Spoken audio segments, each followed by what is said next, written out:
Hoppatee. Woo! Ladies and gentlemen, I didn't think I was going to make it today. We're 2 minutes late, but welcome to another State of the Metaverse. Straight from the Your Open Metaverse headquarters here in Utrecht. Today, this is our first episode where I actually got expertise advice from an amazing YouTuber. Because we got a new team on a marketing team. His name is Bo. If you're at home, please give him a warm applause because he's gonna make these streams on a weekly basis even more impressive. For today's show, I also have with me our co-host, Ronald, who is one of my colleagues. He's a product owner here at Your Open Metaverse and BeemUp. And you have, if you've been watching the show, you've probably seen him before, you've heard him before. If this is your first time listening to the show, then Ronald, give him a welcome applause from your home. You know, participate in the show, even if we can't see or hear you. So what is the state of the metaverse? Before I go into that, just for the new people listening to the show on Spotify or iTunes or Apple iTunes or on YouTube perhaps. So every week, we have a 40 to 1 hour minute live stream where we either have a guest from the metaverse industry who is an expert on anything to do with metaverse. So that can be anything blockchain related, security, metaverse technology, spatial computing. It really doesn't matter. Maybe you're sitting at home right now thinking to yourself, well, I am a metaverse expert. I would love to talk about, my take on the metaverse. Well, reach out to us because we like to talk to people from around the globe and from around the industry every week to make sure that we share ideas, that we come up with new ideas, and we explore what the metaverse is, can be, might be, and will be in the future. So this week, unfortunately, despite our best efforts, we weren't able to get a special guest on the show. We wanted to talk to the guys from Metaverse, which is the metaverse festival that's going to take place in Amsterdam this month, but unfortunately they weren't able to join us on the show. I also spoke to Joe van Buurik, a special shout out. He is the host of BNR Digitaal here in the Netherlands and All in the Game, which is another podcast from BNR. He wanted to come on the show, but he had some family business to attend to. Also important. Also very important. Ronald can attest to that because Ronald, you have a family yourself, don't you? Yeah, I have 2 kids. So, you have one of these things and then you just have to go. I have to say that you've really been able to protect us from your kids very well. But or protect my kids from you guys. Nobody opened it for me. Thank you so much for that. That's really appreciated.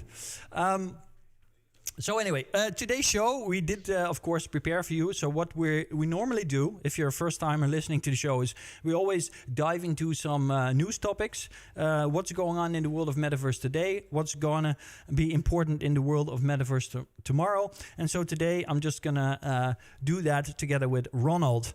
Ronald, just for the audience, can you quickly give a one-liner about yourself that they really need to know? I listen to a lot of Radiohead. Oh, that's great. I really love that, Ronald. I'm gonna drop the Radiohead thing anyway.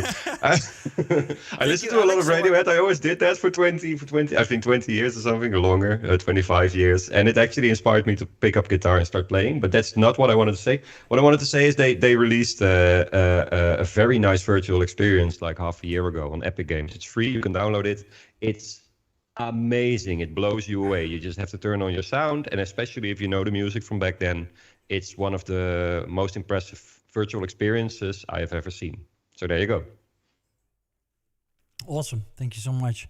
I'm looking at chat, by the way, and I already see all this crazy stuff going on. Time travel, my friend. Oh, we can see Aragorn's butt. Where exactly can you guys see my butt? Yeah, it's over. I can just... Oh no, I'm in reverse. It's the other. Oh, you can see my butt. Yes, you can see my butt. Okay, this is not going to do very well on the Spotify podcast. Maybe I can. We'll have to cut this out. But yes, you can actually see my butt. I didn't realize that. Hey guys, maybe you can. Can you guys see? No, you can't see. Can you see? No, you can't see. No, Ronald. Cool. Anyway, let's see. They would see. They would see that I wasn't wearing any jeans. Yeah. Yeah, exactly. Cool. So what did we prepare for you guys today? What do we want to dive into? Well, I don't know if all of you out there are into the metaverse as much as we are, but one of the things that has been keeping our attention here is the movement around the EU, and specifically, of course, in the Netherlands, because that's where we are based, but around legislation and policy when it comes to crypto. So in particularly, when it comes to how they want to put restraints and requirements on companies and on the usage of blockchain technology.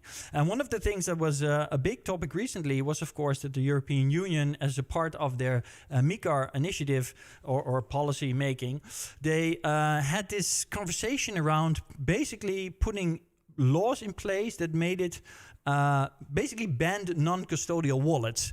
Now, that's a lot of jargon right off the bat. So, Ronald, maybe you can clarify that a little bit for people listening. Maybe you can clarify non-custodial to me, because I have read it a couple of times, but I fail to understand what it even means. Legislation to ban non-custodial wallets. So basically you mean that if you have a wallet of your own, which is not held by anyone else, then that is to be banned? How, basically, are you going to do that on a decentralized network? How are you going to ban that from happening? Are you going to block the software? How are you going to block a port on internet? I don't get it.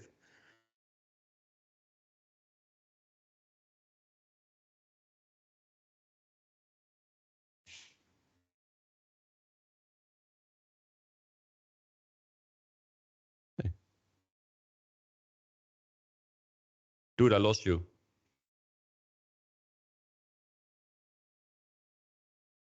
I have a glitch. I don't hear you. That's what you get with wireless things, huh? They break. Okay.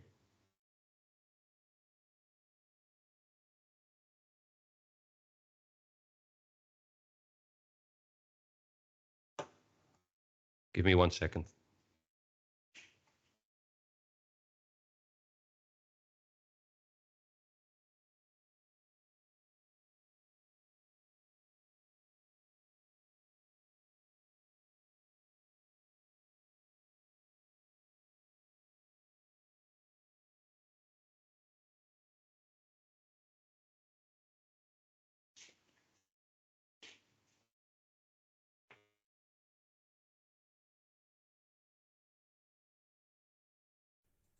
How about now? Can you hear me now? Yes, you can hear me now.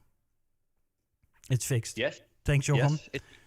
And oh, you also fixed it. Actually, you did something that I really like. You put the headset on. You know what? Yeah. Because screw wireless technology, right? It never works. Screw that, indeed. If there's one thing that you should never try, is do stuff with remote wireless stuff. So there we go. So I did it. So I thought it was my audio, but it was your side. So here we are. Now I can actually really hear you well. Amazing. So what were you saying, Aardigman? Because I lost you mid so good that we had a little mid-sentence. technical difficulty in the episode. It wouldn't feel like State of the Metaverse if we hadn't had that. It happens. Oh, I'm also hearing the YouTube stream somewhere now. This is actually kind of nice. Where's this going on? This is why you need to prepare properly ahead of time and not last minute. Does that give me time to look up what non-custodial is, by the way? Because it was kind of like... non-custodial doesn't exist. That's the whole point. It's something that the European Union came up with. There's no such thing as non-custodial. Well, anyway, there's no such thing as blocking peer-to-peer software anyway, so I don't know what the point is. But so Germany decided they don't want to disallow it now? What was that? So that's the whole point. My intern Nikolai came up with this. He saw on Twitter from Paddy Hansen that actually in Germany, some politicians or Germany in the European Parliament, their delegation actually took a stand on this, and they said, look, this is completely unrealistic kind of policy making, because what we are trying to ask here in this legislation is not something that's actually realistically executable. So that's a news. It's really new because there hasn't even been any news articles about it yet. It's literally only been buzzing around on Twitter. Well, at least that's a smart reaction. So it's like, hey, dude, you come up with a law, but that's literally not possible. So, sorry, come up with another law. Yeah, I think it goes even beyond that. I think it's the only kind of reaction. Yeah.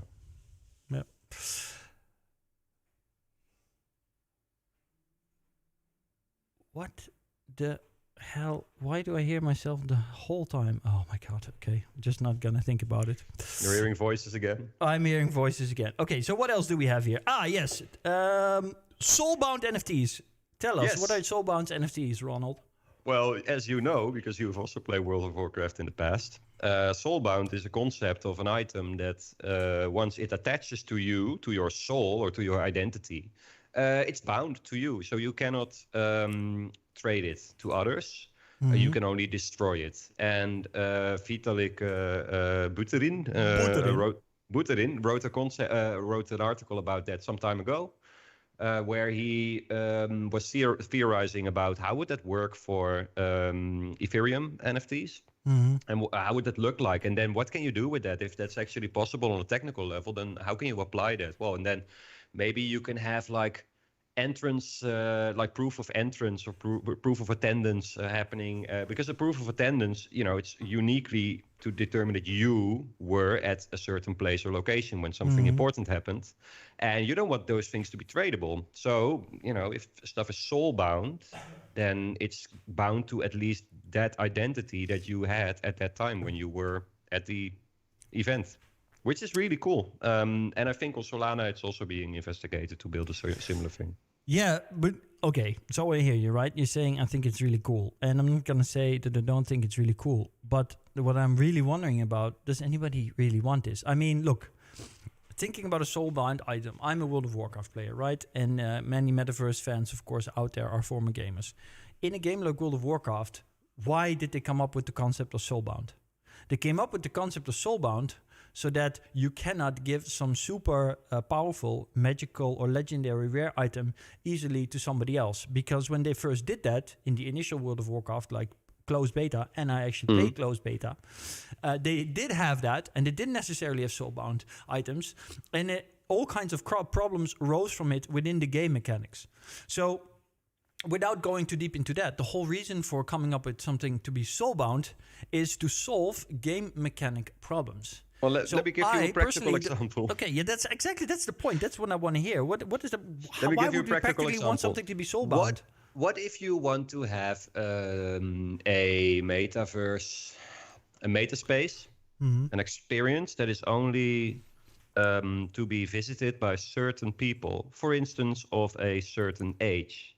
What if you could hand out tokens, or call it tokens, to specific wallets that you have somehow checked the age of, and you basically put that non-transferable on that wallet? Then at least you know that whoever is controlling that wallet is indeed that person, and it cannot be traded. So for these kinds of purposes, it makes a lot of sense to have something like this.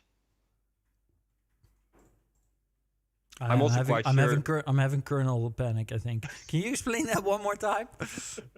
Okay, I'll try to go a bit slower. So someone who is not yet 18. Yes. They are not allowed to enter a metaspace that has some kind of content, which is, I don't know, horror or whatever. Yes. So you don't want them in. Well, how would you want to check on that, right? Because this is all wallets and Web3 identities. Well, you could theorize that there will be some kind of party later, some kind of instance or organization that will start handing out proofs of being an adult, for instance. And if you could acquire such a proof of being an adult, then you can receive that on your wallet. This sounds like an amazing way to make sure that young people do not want to come into the metaverse. Well, yeah, I mean, it has upsides and downsides if these things become possible. But at least what it does, it makes upsides. Wallets. I understand that, but Ronald, come on, man. When you and me were young, we could still buy alcohol when we were 16 years old at the You couldn't go to the arcade. I didn't say that at the fuel station. And now you're telling me that going into the metaverse, the first thing we're gonna come up with is a technology that once you picked up an item that says that you're not allowed to go somewhere, you can never get rid of it again unless you create a new wallet. No, the other way around. The item describes your birth date. So that websites or metaspaces in this case will know, or websites, by the way, will know about your age. Okay, you have to share that. Right? You have to share that with a web page if you want to get in. Well, it's even worse. It's public, so it's actually stored on your wallet, so everyone can look at it. So there's a lot of nobody's going to downsides accept to that because the whole point of the metaverse is to create privacy. Okay, so maybe an age isn't the best example. I'm playing advocate of the devil here, right? Of course, because I'm trying to understand why someone like Vitalik Buterin, a big proponent, protagonist let's then take his example. Crypto, decentralization, all of that, would come up with something like this. No, so his application was a bit more practical. Maybe I should have picked that as well. By the way, there were things in the past that you couldn't get into when you were young. I remember there was an arcade and it had Mortal Kombat. I couldn't go into the arcade. All I could do was stand outside of the arcade, see the doors sliding open and back. Couldn't go in. Only for people. That's the difference between people like you and people like me, Ronald. Because I would just have gone in through some back door, or just fucking cheated my way in, or just asked somebody to pretend they were my custodial or some shit like that. Yeah, good point. Good point. Well, anyway, I could still see Mortal Kombat anyway, so it wasn't. I would probably also have been thrown out, and I would probably be banned for life or something. But yeah. No, so what Vitalik actually used as an example was to have proof of attendance token. So you have visited Metams, and you're going to get an NFT. Yeah, and the first thing you do is you try to sell the NFT. That doesn't make any sense from a concept of proof of attendance. So proof of attendance will only work if the items are soulbound. Yeah, but okay. So why didn't you start with this? Yeah, I don't know. I was a bit creative. I have a creative day, so. So just in one sentence, you just made it completely understandable for me. Proof of attendance. I think that makes so much sense, right? Because we all want to be, of course. We always want to, I mean, I was talking yesterday, right? We were at NPO Innovation Festival in the Netherlands. We were showcasing our motion capture, facial capture technology, Unreal Engine stuff, portals, super cool stuff. And Rob was there. Rob is, one of the guys on the team who works on Unreal Engine. And Rob was bragging that he was going to the Rolling Stones. I'll be honest, I didn't even think they were still alive. I mean, Keith Richards is definitely having blood transfusions from 12-year-olds. I don't think he's alive anymore, but he still functions. This guy is probably just a simulation robot or some shit. But anyway, point was that he's going to Rolling Stones, and he was already bragging about it, and he hadn't even been there yet. So I could totally see that working. I mean, very soon we're going to be talking about, this amazing artist that we actually signed last week, by the way. But this show is not about our company. It's about the Metaverse. But we're going to be doing virtual concerts with her. And I can totally see how people would like to be able to prove that they were there. One of the first virtual artists, first virtual concerts. That makes so much sense. Okay, thank you, Ronald. You actually made me understand how we could use SoulBound NFTs. Let's have a quick look at chat. I see there's some great conversations going on here.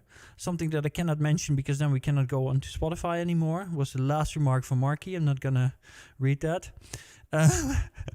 Interesting thought. Unless you play Project Ascension where you can blood forge a soul board. Okay, so we're going to kit this out for Spotify. It makes no sense if I just read this up. Okay, so let's move on then to the next topic. 3D designers are the future, builders of the internet. Discussion news. What is a 3D designer? Okay, see, this is another great example of why I should really listen more carefully to my intern when he tells me what we're going to be talking about. I know what this is about, though. Okay, what is this about? So, it's a talking point. And the idea is that right now we've seen in the last 20, 25 years, at least I've personally seen it, that we have been building websites for everything. And later we started building apps, but they ended up being quite similar to websites. And now what you see, and experience is actually here behind me, the Radiohead one. People are starting to create virtual spaces. Oh, I remember again. It's popping back into my mind because he was talking to me when I was preparing everything. So it went into my back pocket somewhere. But now I remember. Yeah, go on.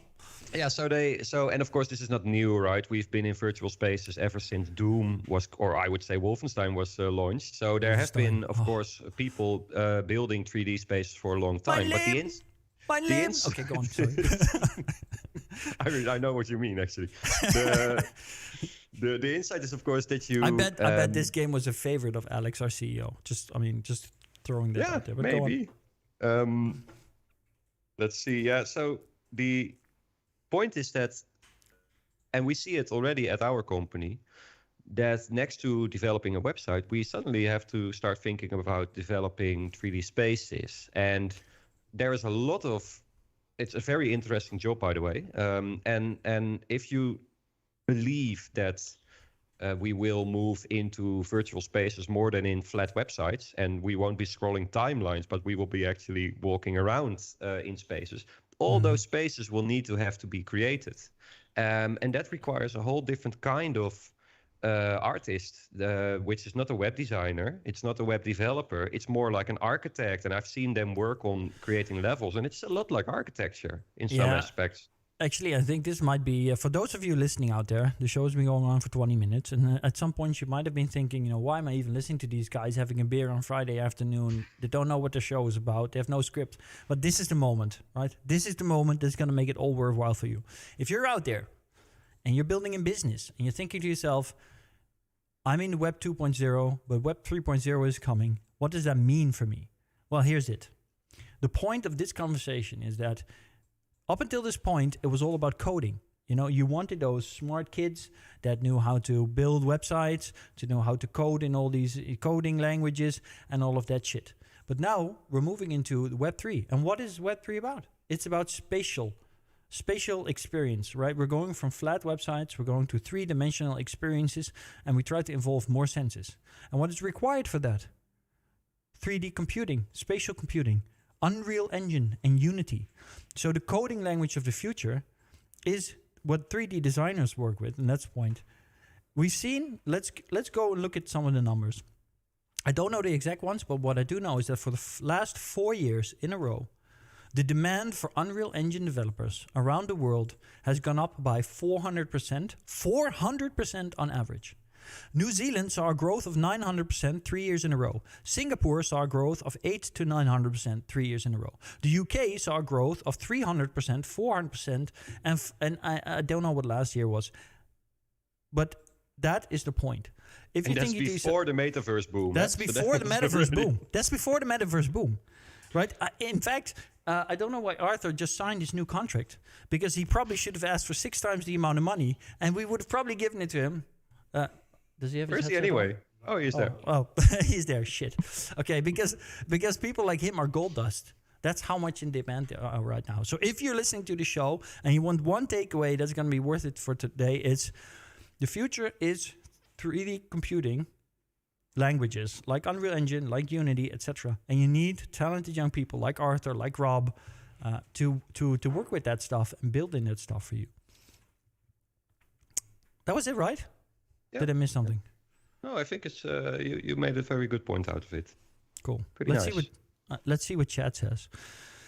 If I understand it right, about the NFT SoulBound stuff, it's going to be NFT visit cards that doesn't expire. Yeah, so something like that. So we're going a little bit back in time on the show now. But yes, Jochem wrote this. It's basically like a proof that you've been somewhere. And along with that proof, because it's an NFT, you can always add features in the future. So let's say that you've been to Lowlands and you got an NFT to prove that you were at Lowlands in 2024.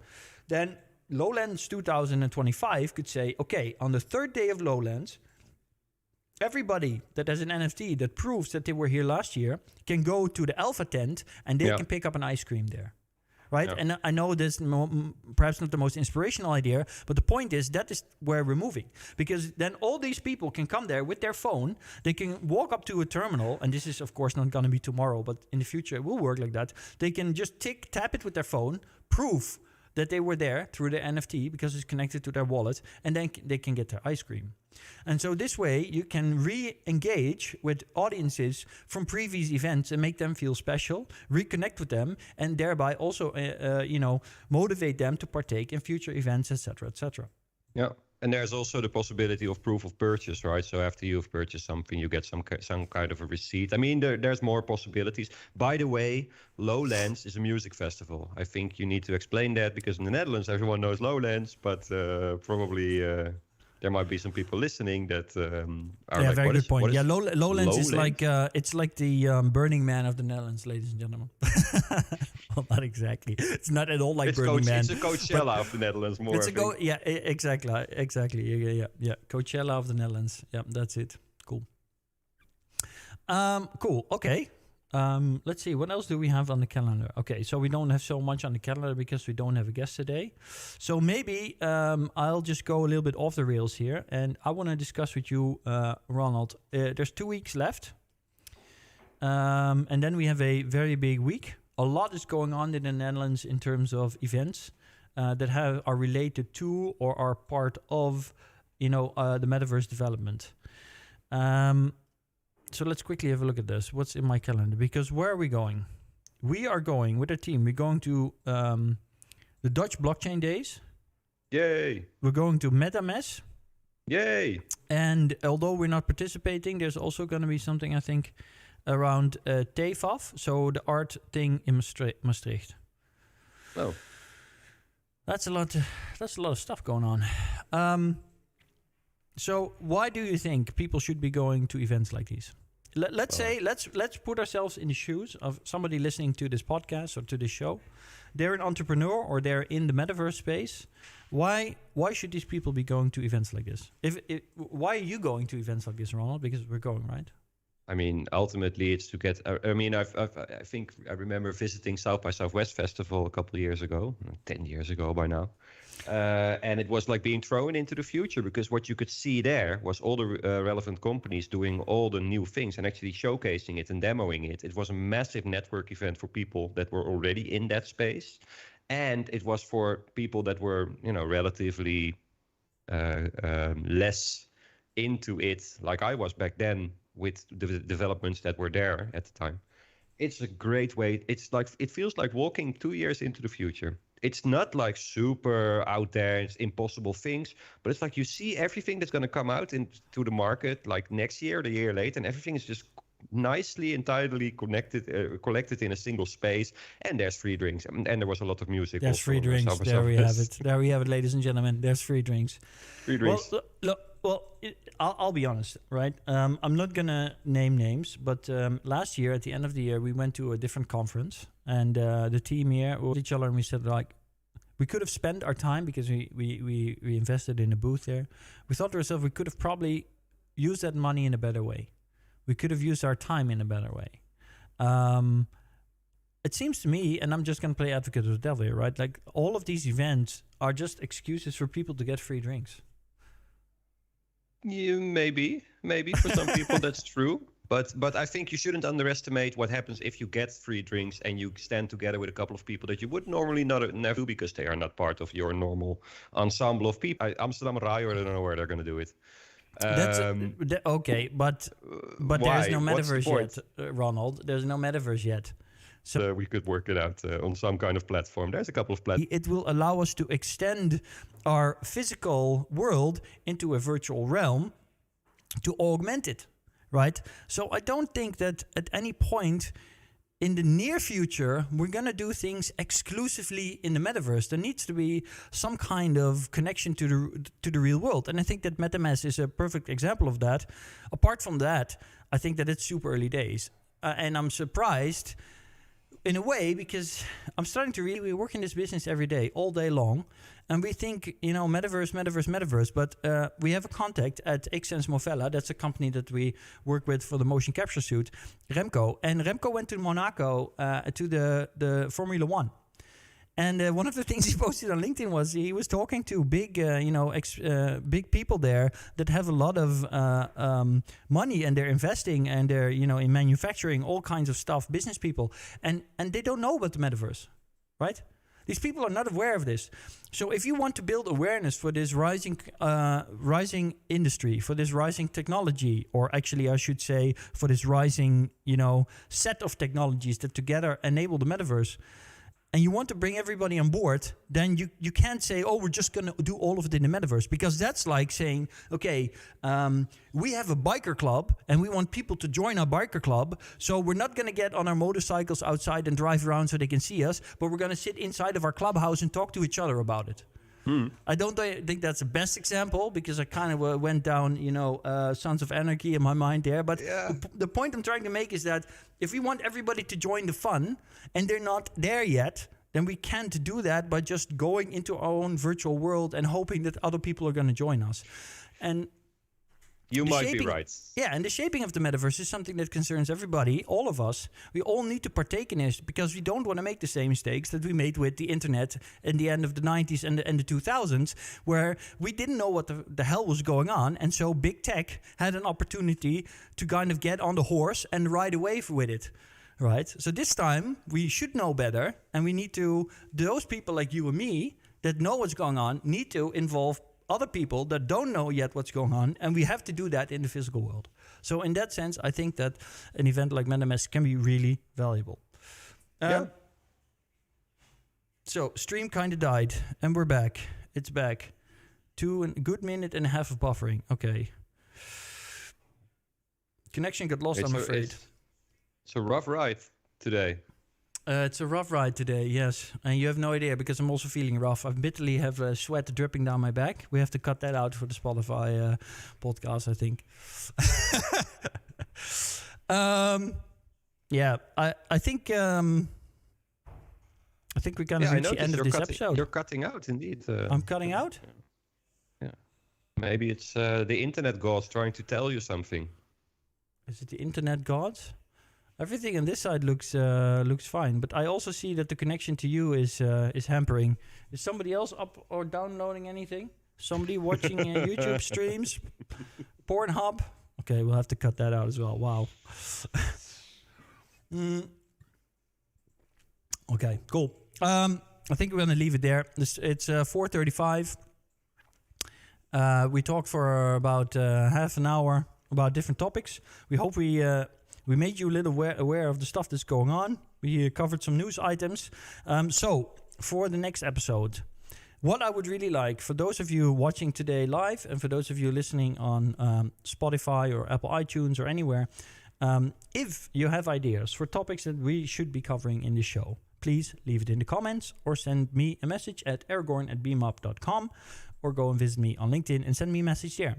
If you think you could be an amazing guest for this show, if you have an expertise, if you're a 3D designer, if you are a smart contract developer, if you're an Unreal Engine developer, if you are an artist and you're on ArtStation and you work in Blender, if there's any connection that you feel that you have to the metaverse and you have an opinion on it and you would like to discuss this, please reach out to me, to us, leave a message in the comments.